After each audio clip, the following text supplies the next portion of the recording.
Hi friends, இன்னைக்கு செவ்வாய்க்கிழமை அன்னைக்கு காலையில் எடுத்த வீடியோ. பசங்களுக்கு எப்படி லஞ்ச் செஞ்சு ஸ்கூல் அனுப்புறேன்னு தான் வரப்போகுது. தொடர்ந்து விலாகை ஸ்கிப் பண்ணாமல் பாருங்கள். காய்கறி எல்லாமே கட் பண்ணி வச்சுட்டு இன்றைக்கி வெஜிடபிள் பிரியாணி தான் செய்ய போகிறேன். அதுக்காக பாத்திரமும் எடுத்து வச்சுருக்கிறேன். நெக்ஸ்ட் வந்து இன்றைக்கி டீ போடுறதுக்காக பாலில் டீ தூள்லாம் போட்டு அது ஒரு சைடு கொதிக்க வச்சுட்ருக்கேன். இப்போ ஒரு கடாய் வச்சுட்டேன். நான் வெஜ் பிரியாணி இப்படி தாங்க செய்வேன். இப்போ ஒரு பாத்திரத்தில் எண்ணெய் ஊற்றுனதுக்கப்புறம் பட்டை, லவங்கம், நெக்ஸ்ட் வந்து ஏலக்காய், கிராம்பெலாம் போட்டு இது நல்லா வதங்கினதுக்கு அப்புறம் எடுத்து வச்சிருக்கிற பச்சை மிளகாவை இப்போ கூட வந்து ஆட் பண்ணிக்கிட்டேன். இது கொஞ்சம் நல்லா வதங்கினதும் கருவேப்பிலை சேர்த்துக்கிட்டேன். வெங்காயம் இந்த ஸ்டேஜில் சேர்த்ததுக்கு அப்புறம் வெங்காயம் வதங்குறதுக்காக கொஞ்சமாக கல் உப்பு வந்து சேர்த்துக்கணும். அதுக்கப்புறம் தக்காளி பாருங்க, தக்காளியும் கொஞ்சம் வதங்கினதுக்கு அப்புறம் இஞ்சி பூண்டு பேஸ்ட், கேரட் வந்து இந்த ஸ்டேஜ்லேயே நான் வந்து சேர்த்துக்கிட்டேன். இஞ்சி பூண்டு பேஸ்ட் நல்லா வதக்கிக்கணும். இது நல்லா வதங்கினதுக்கு அப்புறம் நம்ம வந்து கொஞ்சமாக தயிர் வந்து ஆட் பண்ணிக்க போகிறோம். எனக்கு எப்பவுமே வெஜ் பிரியாணி இப்படி தான் செய்ய தெரியும். எனக்கு தெரிஞ்ச மெத்தடில் நான் செஞ்சிட்ருக்கேன். இந்த ஸ்டேஜில் இப்போ தயிர் வந்து ஆட் பண்ணியாச்சு. இப்போ தயிர், காய்கறி எல்லாமே மிக்ஸ் ஆகி நல்லா வதங்கணும். இந்த கேப்பில் நான் வந்து டீ வந்து ஒரு கிளாஸ் எடுத்து இப்போ குடிச்சிக்கிட்டே ஒர்க் பண்ணிகிட்ருக்கேன். மசாலா ஐட்டம் ஆட் பண்ணியிருக்கேன். கறி மசாலா, அதுக்கப்புறம் பிரியாணி மசாலா, கொஞ்சமாக வந்து காஷ்மீர் சில்லி பவுடர் வந்து ஆட் பண்ணியிருக்கேன். இதெல்லாம் நல்லா வதங்கினதுக்கப்புறம் நம்ம எடுத்து வச்சிருக்கிற மீன் மேக்கர் வந்து நான் எடுத்து வச்சுருந்தேன். அதையும் இது கூட சேர்த்துட்டேன். இதுக்கப்புறம் உப்பு கரெக்டாக இருக்கான்னு உப்பு கொஞ்சமாக போட்டுக்க போகிறோம். தண்ணி வந்து 1 டம்ளர் அரிசிக்கு நான் 2 டம்ளர் வந்து தண்ணி ஆட் பண்ணுவேன். 2 டம்ளர் அரிசிக்கு 4 டம்ளர் தண்ணி வந்து இப்போ ஆட் பண்ணியிருக்கேன்.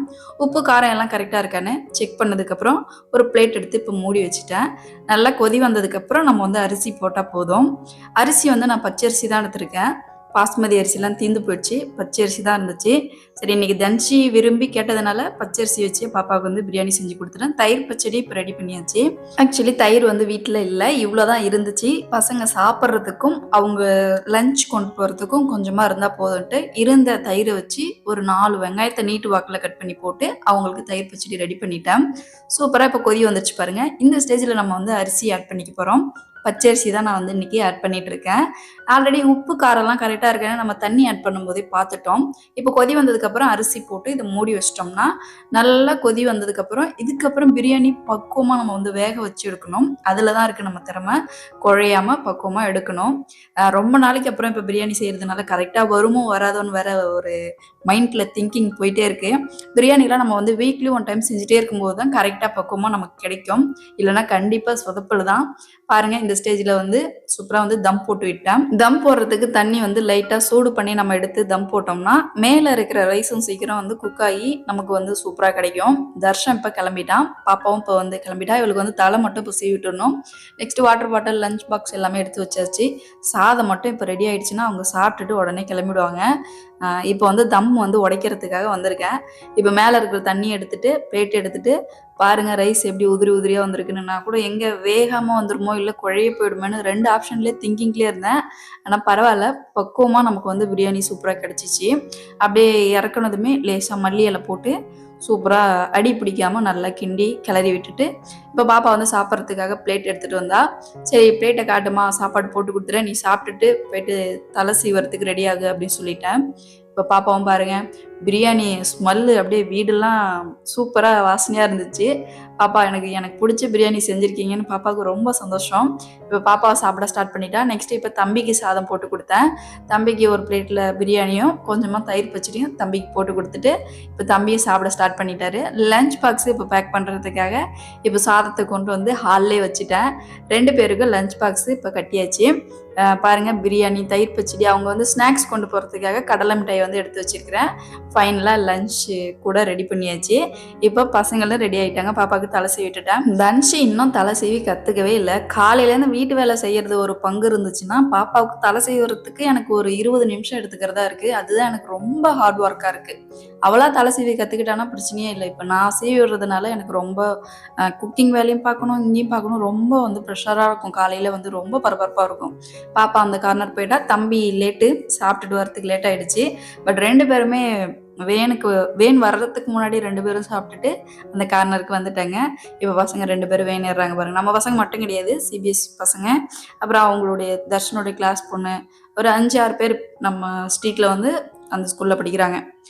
அதுக்கப்புறம் பசங்களை ஸ்கூல் அனுப்பி விட்டுட்டு இப்போ என்னோட ரொட்டீன் ஒர்க் ஸ்டார்ட் பண்ணிட்டேன். நெக்ஸ்ட் இப்போ வாஷிங் மிஷினில் ட்ரெஸ்லாம் போட்டு விட்டு இதை வந்து வாஷ் பண்ணிகிட்டே இருந்துச்சுன்னா அந்த கேப்பில் நம்ம போயிட்டு பாத்திரம் வலிக்கலாம், வீடு வாசலில் பிரிக்கலாம். அந்த ஒர்க் முடிச்ச உடனே வாஷிங் மிஷின் நமக்கு துவச்சி துணியை கொடுத்துரும். அதை கொண்டு போயிட்டு மாடியில் காய வச்சிட்டோம்னா எல்லா ஒர்க்கும் ஒரு டைமாக முடிஞ்ச மாதிரி இருக்கும். ஒரு வேலையும் ஒரு டைம் பண்ணுறதுக்கு ஒன்று ஒரு பக்கம் போட்டு விட்டோம்னா எல்லா வேலையும் கரெக்டாக போயிட்டுருக்கோம். இப்போ வாஷிங் மிஷினில் ட்ரெஸ் போட்டு விட்டேன். நெக்ஸ்ட் வந்து வீடெல்லாம் பெருக்கிட்டு இருக்கேன். இப்படி வந்து ட்ரெஸ்ஸை போட்டு விட்டு அடுத்த ஒர்க் வந்து வீடெல்லாம் பெருக்கிட்டு இருக்கேன். பசங்களை ஸ்கூல் அனுப்புனதுக்கு அப்புறம் தானே நம்ம வீடு வந்து க்ளீன் பண்ண முடியும். நெக்ஸ்ட் சிங்க்ல பாருங்க எவ்வளோ பாத்திரம் இருக்குன்னு. இந்த பாத்திரத்தெல்லாம் வாஷ் பண்ணோம். ஆக்சுவலி நீங்கள் பாத்திரம் கம்மி, ஏன்னா சமைக்கும் போதே நிறைய பாத்திரம் நான் வந்து வாஷ் பண்ணி அந்த கார்னரில் வச்சுட்டேன்.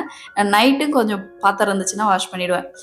எல்லா ஒர்க்கும் முடிஞ்சிச்சு. வாஷிங் மிஷினில் ட்ரெஸ் மட்டும் ஓடிட்டு இருக்கு. வீடெல்லாம் பாருங்கள் சூப்பராக வந்து கூட்டி க்ளீன் பண்ணிட்டேன். ரூமில் பாருங்கள், ரூம்லேருந்து நம்ம ஆரம்பிக்கலாம். Room clean. நெக்ஸ்ட் வந்து வாஷிங் மிஷினில் ட்ரெஸ் போட்டு விட்டோமா பாருங்கள், அது வந்து இப்போ ஓடிட்டுருக்கு. இப்போ வாஷ் பண்ணிகிட்ருக்கு. மாஸ்டர் பெட்ரூம் க்ளீன் பண்ணியாச்சு. ஹாலும் சூப்பராக க்ளீன் பண்ணிட்டேன். டைம் பாருங்கள் 9:10 தான் ஆகுது. அதுக்குள்ளே நம்ம வந்து எல்லா ஒர்க்கும் முடிச்சிட்டோம். போர்ட்டிகோவும் சூப்பராக வந்து பெருக்கி விட்டேன். 2 சாக்கு மாதிரி போட்டிருக்கேன் பாருங்க. மேட்டுக்கு பதில் நான் சாக்கு போட்டிருக்கேன். எனக்குலாம் சாரல் தண்ணி பட்டு வந்து மேட்டு வீணாக போயிடுது. அதனால சாக்கு போட்டு விட்டோம்னா இது வீணாக போகாது, கொஞ்சம் கிடக்கும். நேற்று பால் குடம் எடுத்த வீடியோ வந்து போட்டிருந்தேன். அந்த வீடியோஸ்லேயே பார்த்துருப்பீங்க. நிறைய பக்தர்கள் வந்து பால் குடம் எடுத்திருந்தாங்க. அந்த கூட்டத்தில் நானும் ஒரு ஆள் வச்சு நசுக்கி நிறைய கஷ்டங்கள் வந்து பட்டாச்சு. நிறைய பேர் வந்து ஸ்பாட்லேயே வந்து மயக்கம் போட்டு விழுந்துட்டு இருந்தாங்க. அந்த மாதிரி மயக்கம் போட்டு விழுறவங்களாம் டேரெக்டாக அம்மன்கிட்ட கூட்டிகிட்டு போயிட்டு பாலாபிஷேகம் பண்ண வச்சு அவங்கள வந்து நல்லபடியாக பார்த்துக்கிட்டாங்க. பட்டு சக்ஸஸ்ஃபுல்லாக நல்லபடியாக நடந்துச்சு. இருந்தாலும் நிறைய கஷ்டங்கள், அந்த கஷ்டத்தெல்லாம் தாண்டி வர்றது தான் நம்மளுடைய ஒரு போராட்டமே.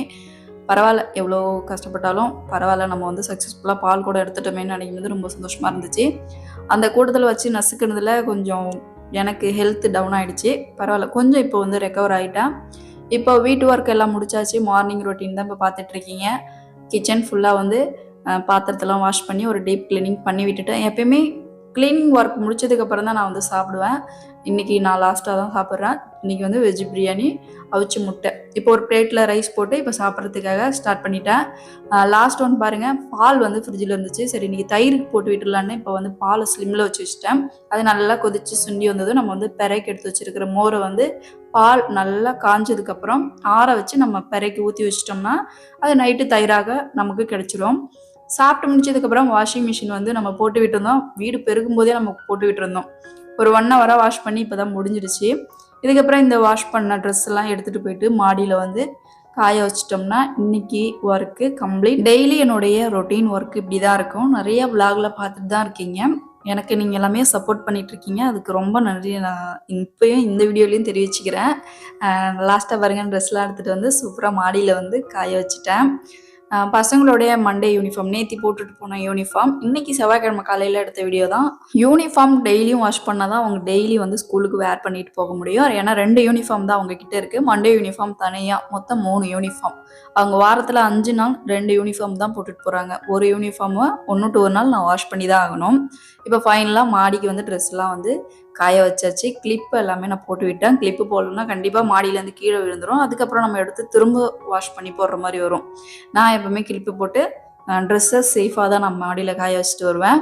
ஃபைனலாக இன்றைக்கி மார்னிங் ரொட்டீன் ஒர்க் இப்படி தான் இருந்துச்சு. இந்த வீடியோ பற்றி நீங்கள் என்ன நினைக்கிறீங்கன்னு மறக்காமல் கமெண்ட்டில் சொல்லுங்கள். நீங்கள் என்னோட சேனல் ஃபஸ்ட் டைம் பார்க்குறீங்கன்னா மறக்காமல் சேனலை சப்ஸ்கிரைப் பண்ணிக்கோங்க. அடுத்த விலாகில் அடுத்த வீடியோவில் சந்திக்கலாம். பாய்.